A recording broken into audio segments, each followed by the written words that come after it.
Assalamualaikum warahmatullahi wabarakatuh. Selamat malam teman-teman. Apa kabar kalian semua? Semoga tetap dalam keadaan sehat walafiat ya. Dan tentunya dalam lindungan Allah Subhanahu wa taala. Serta kita dijauhkan sama wabah yang semakin hari semakin menyebar luas.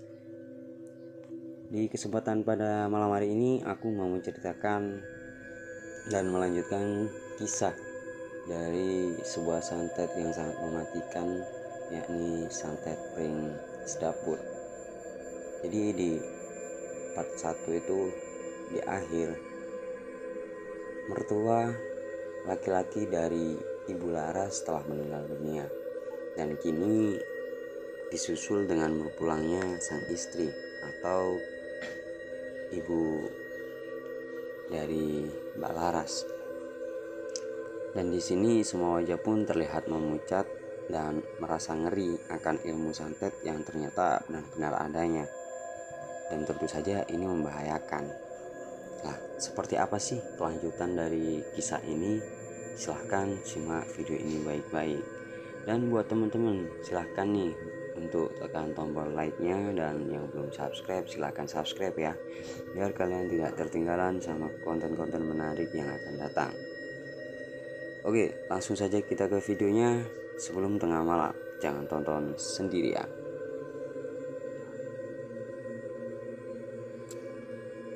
Kini disusul dengan berpulangnya sang istri.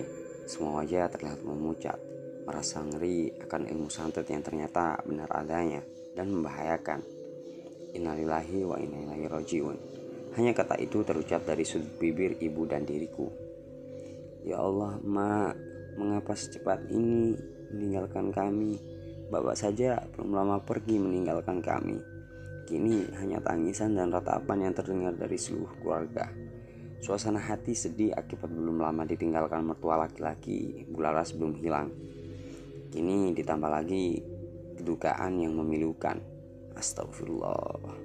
Ibu tiba-tiba berdiri lalu berjalan mendekati salah seorang pelayat yang tengah berdiri bersandar di salah satu dinding rumah. Wajahnya membiru, dengan tarikan nafas yang terlihat sangat berat tersengal-engal. Dia menekan perutnya, terlihat sangat kesakitan, dan perutnya perlahan terus membesar. Al, ambilkan tasbih ibu dalam tas, cepat, teriak ibuku. Ketika dengan gerak cepat, aku membongkar tas ibu, mengambil tasbih dari kayu berwarna hitam, lalu buru-buru memberikannya kepadanya. Dengan menggumamkan doa, tasbih pun ditempelkan ke perut ibu parubaya itu. Dengan sekuat tenaga dan berulang kali secara perlahan, ibu menarik ke atas mendorong isi dalam perut dengan tenaga dalamnya. Mulut perempuan itu terlihat sangat penuh, terlihat dia mendekap mulutnya, berusaha sekuat tenaga untuk menahan desakan dari dalam tubuhnya. Pertahanannya tidak bisa lagi dipertahankan. Dekapan tangannya terlepas. Ia memuntahkan kelabang, kecoa, cacing, beberapa jenis kutu. Mereka keluar bersama lendir berwarna hijau. Hewan-hewan itu dalam kondisi hidup, menggeliat dan bergerak-gerak di tengah kubangan lendir. Masya Allah. Orang-orang yang hadir menjadi penuh kengerian.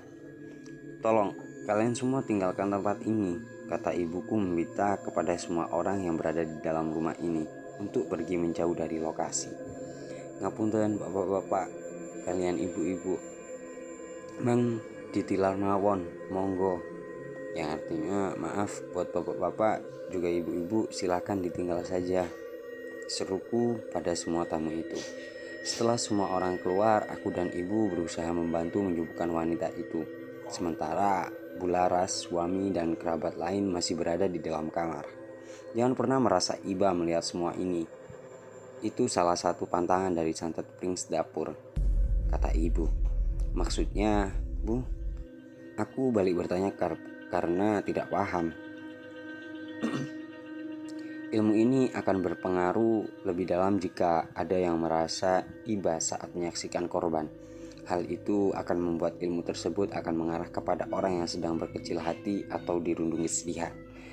Ibu ini kena dampak dari ilmu itu karena dia tidak tega melihat Ibu Warsini, mertua dari Bu Laras. Kata ibu sambil meminjat tengkuk ibu yang terserang santet ini. Aku hanya mampu terpana karena baru kali ini menyaksikan sebuah ilmu yang dapat menyerang dengan sangat ganas. Selain menghabisi terah keturunan sang target, orang lain pun dapat terpapar ilmu ini jika memiliki rasa belas kasihan terhadap sang korban. Naudzubillahi min dzalik. Menjelang sore hari, pemakaman selesai, maka mereka tepat bersebelahan. 2 hari 2 kematian sepasang suami istri dengan keadaan yang sangat tidak wajar. Mereka kembali menghadap sang Khalik. Di sisi lain, ini merupakan cikal bakal awal perseteruan yang baru saja dimulai. Aku yang ikut dalam pemakaman masih melihat jika kondisi jasad yang terbungkus kain kafan itu terus mengalirkan darah. Hal ini membuat kain mori berwarna putih itu memerah dari penutup muka sampai sekujur tubuhnya. Dalam keadaan sudah tanpa nyawa pun, tenung itu masih saja bekerja merusak raga sang mayat. Suasana di sini juga terasa sangat berbeda. Angin kencang yang berhembus kencang hanya menerpa bagian atas liang lahat saja, seperti sebuah makhluk jenis lampor yang terus memutari kami yang berdiri di pemakaman. Sebagian orang hanya melihat dari kejauhan. Mereka tidak berani mendekat karena merasa takut jika santet itu berimpas ke diri mereka dan juga keluarganya, seperti dialami oleh tetangga Bu Larasati. Keganjilan yang muncul bukan itu saja. Roaan gagak yang bersautan dari atas pohon beringin besar dan rimbun itu seperti menyuarakan penyambutan astral atau menandakan suara kematian. Entah apa arti semua ini. Hanya doa yang terus terucap untuk benteng diri selama di sini. Kamu dari mana? Bukan orang sini ya? Tiba-tiba sebuah bapak-bapak menepuk pundakku. Bukan pak, saya hanya pelayat di rumahnya almarhum dan almarhumah. Oh iya, perkenalkan, saya Miko, abangnya Mbak Laras, menantu mendiang. Orang itu memperkenalkan diri. Iya pak, jawabku singkat. Ini rentetan keganjilan selanjutnya yang kurasakan. Dalam waktu hampir bersamaan, selain menyaksikan kondisi mayat, roakan gagak dan angin yang memutari area ini, tiba-tiba sosok Pak Miko datang memperkenalkan diri. Hal ini tentu menjadi persepsi negatif dalam benakku. Muncul praduga jika kemungkinan abang dari teman ibu inilah yang menjadi dalang semua peristiwa ini. Pradugaku semakin menguat. Apalagi jika teringat saat aku menyimak cerita Bu Laras jika perseteruan ini terjadi hanya karena sebuah warisan. Di rumah duka, Pak Miko tidak terlihat sama sekali. Baru di pemakaman ini aku berjumpa. Hal ini semakin menumbuhkan sebuah kecurigaan yang sangat kuat. Ibu juga Bu Laras tidak ikut hadir di sini, membuat suasana semakin aneh. Ditambah dengan berdirinya laki-laki setengah tua yang kini tepat berdiri di sebelahku. Perasaan aneh itu terus kurasakan sepanjang perjalanan dari kuburan sampai ke rumah Pak Samsi. Setibaku di rumah, aku langsung membasuh muka dan duduk sambil merokok, berusaha menenangkan diri dari segala keanehan yang kurasakan. Aku mendengarkan pandanganku ke sekeliling ruangan, mencoba mencari Pak Miko yang aku jumpai tadi, tetapi dia tidak nampak. Rupanya ia hanya hadir saat di pemakaman saja. Diakah orang di balik semua ilmu setan ini? Pertanyaan itu terus muncul dan aku semakin ingin mencari jawabannya. Kenapa leh? Tanya ibu sembari berjalan menghampiriku. Enggak bu, enggak apa-apa, jawabku seraya mencoba tenang agar tidak memperkeruh suasana yang tengah berkabung. Bantu ibu berdoa. Perapat rumah ini juga tebarkan garam ini kelilingi rumah ya. Suruh beliau dengan memberikan garam yang terbungkus sapu tangannya. Aku langsung melakukan perapat, membentengi rumah dengan sarana doa dan juga menebarkan garam di sekeliling rumah dan halaman. Hal ini terlihat aneh bagi sebagian orang. Bahkan banyak yang bertanya, apa yang tengah aku lakukan? Aku tidak menjawab dan tetap melakukan ikhtiarku. Aku hanya tersenyum membalas semua pertanyaan itu. Dan itu kulakukan untuk mengurangi ketakutan para pelayat. Aku jadi menyadari bahwa warga juga mulai banyak yang merasa aneh dengan keganjilan yang menakutkan ini. Mereka mulai bisa merasakan dan keanehan dari peristiwa ini. Saat aku berkeliling rumah, aku curiga dengan tanah yang seperti habis digali. Posisinya tepat berada di belakang pekarangan, lebih tepatnya di sebuah sudut pagar belakang. Seketika aku langsung membongkar galian yang tidak seberapa dalam itu. Ternyata di situ tertanam bungkusan berbagai benda, paku, kaca, silet, jarum, bahkan gelugut bambu dan juga sembilu tajam bambu wulung. Ada sobekan kain, entah itu milik korban atau bukan. Aku mengambilnya dan membakar sobekan kain dan juga kafan pembungkusnya. Sementara barang lain aku bungkus dengan sapu tangan bekas garam tadi. "Ada sungai deras atau bengawan gak di sini, Pak?" tanyaku pada seorang warga yang tengah melayat. "Ada, Mas, tapi harus melewati sawah dan hutan baru ketemu sungai," jawabnya dengan muka penuh keheranan. "Ada yang mau antar saya ke sungai enggak ya?" "Wah, kalau ke sana itu kebanyakan orang takut, Mas. Selain banyak ular, juga wingit, sarangnya lelembut," jawab bapak itu. "Oh iya, Pak, jalannya lewat mana ya? Sebaiknya Mas gak usah ke sana. Mau ngapain?" Orang itu malah balik bertanya dan memperingatkanku tanpa mau menghantarkanku. Mungkin karena hari sudah sangat sore menjelang maghrib. Tentu keangkeran sebuah tempat keramat sangat dihindari oleh penduduk kampung sini. Pengurus kehidupan itu Tuhan. Namun jangan heran jika kematian juga bisa dihadirkan melalui tangan makhluk tanpa melihat mata telanjang manusia.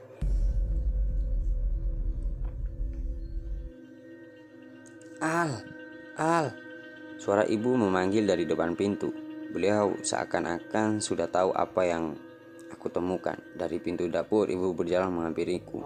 Mukanya terlihat sangat serius saat menatap ke arahku. "Ji, Bu," jawabku. Langsung dilarung wae barang iku. Ojo nunggu beboyo teko maneh.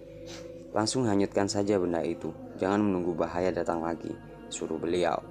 Aku mengangguk bertanda setuju perintah ibu. Untuk menghindari penemuan benda ini diketahui banyak orang dan meminimalisir ramainya pembicaraan mengenai santet klinik kesakten ini di masyarakat. Akhirnya aku memutuskan secepatnya mencari letak sungai besar itu agar bisa melarung atau menghanyutkan ataupun memusnahkan benda yang menjadi sarana santet yang ditujukan ke korbannya. Tak terasa hari sudah menjelang malam. Alam yang bercahaya terang kini mulai samar meremak. Aku berjalan melewati kebun salak yang lebat. Rimbunnya hutan bambu yang tumbuh di lereng jurang yang berseberangan dengan perkebunan salak membuat suasana semakin terasa angker. Pantas saja sebagian warga setempat menghindari area ini dan ternyata merupakan sarang kuntilanak. Perlahan berjalan menuruni jalan setapak dengan anak tangga batu yang terbentuk secara alami. Suara gemuruh derasnya air sungai mulai terdengar. Tidak berapa lama kemudian aku sudah sampai di sebuah sungai dengan air yang berarus deras. Bebatuan hitam berlumut pun menghampar di sebagai permukaan sungai. Di tengah gelapnya malam terdengar riuhnya suara serangga liar. Aku mulai menapaki bebatuan sungai dengan hati-hati karena batu-batuan itu sangat licin. Saat sampai di sebuah batu besar, aku berdiri di atasnya dan mengeluarkan benda yang terbungkus sapu tangan. Tiba-tiba, belum sempat aku menghanyutkan semua benda-benda ini ke sungai, terdengar ramainya suara cekikan kuntilanak menyambutku, menandakan saat ini yang muncul lebih dari satu kuntilanak. Saat ini aku merasa sedang dikepung lembut.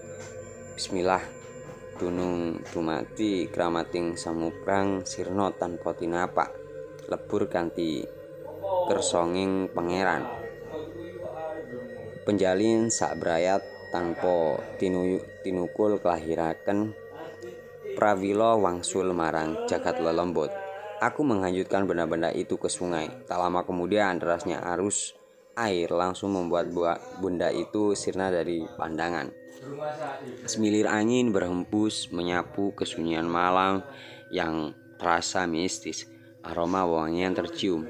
Beberapa sosok mulai bermunculan menunjukkan wujud-wujud mereka, meski hanya diam tanpa mendekat. Aku memutuskan bergegas meninggalkan tempat ini agar tidak lagi merasakan aura mistis yang buat bulu kudu berdiri dan merinding. Dalam perjalanan pulang, aku singgah sholat di sebuah masjid sebelum kembali ke rumah Pak Samsi. Hanya beberapa jamaah saja mengisi tempat indah ini. Para penduduk sepertinya lebih memilih berdiam diri dalam rumah masing-masing. Sepanjang jalan perkampungan sangat sepi. Di pertengahan kampung terdapat jalan dengan tatanan bebatuan kecil yang letaknya lurus dengan turunan jalan yang menukik tajam. Sebenarnya lampu-lampu penerangan jalan terdapat di setiap tiang listrik, tetapi tidak semuanya menyala sehingga menyebabkan cahaya yang muncul hanya remang-remang. Suasana memang terasa aneh di sini. Selain jauh dari keramaian, para penduduk pun gak ada yang berada di luar rumah. Bahkan para remaja pun tidak tampak berada di luar meski hanya sekedar duduk nongkrong menikmati malam. Mas, tadi ibunya Mas Al bilang kalau Mas Al menunggu di rumah saja karena ibu sedang melihat rumahnya kakek Darmadi dengan bapak juga ibu, ujar Wahyu putra tertua Bularas, memberitahuku setibanya aku di rumah. Oh iya Mas, maaf, saya numpang mandi dulu ya. Sudah gelap kok mandi Mas, di sini dingin, nanti masuk angin. Ah, gak apa-apa Mas, masalahnya saya belum mandi seharian, ujarku. Mungkin saja bagi Wahyu malam ini terasa dingin, tetapi bagiku dan tubuhku terasa panas. Walaupun aku sudah beribadah, tetapi energi benda sarana santet itu masih saja terasa membuat tubuhku terasa panas dan tenaga seakan-akan berlahan-lahan terserap oleh kekuatan asing. Usai mandi, kami duduk sambil ngopi membicarakan perihal keganjilan semua ini. Mas, kenapa tahlilan malam ini warga tidak ada yang hadir kemari? Tanyaku dengan memberanikan diri. Saya juga tidak tahu Mas Al. Mungkin pada takut karena rumor santet yang menimpa kedua eyang saya. Jadi tidak ada yang datang. Wahyu menjawab dengan wajah yang terlihat sedih. Bukannya tahlilan digelar sampai 7 hari ya? Iya Mas, biasanya juga begitu, katanya sambil menghela nafas. Saat kami asik ngobrol, tiba-tiba terdengar dari arah belakang terdengar suara seperti panci dibanting dengan sangat keras. Tepatnya berasal dari tempat memandikan jenazah mertuanya Abu Bularas siang tadi. Kami beranjak untuk mengecek apa yang tengah terjadi di sana. Takut ada maling atau orang jahat yang mau memasang tenung kembali. Oke, mungkin cukup sampai di sini dulu ya. Seperti apa nih keseruannya?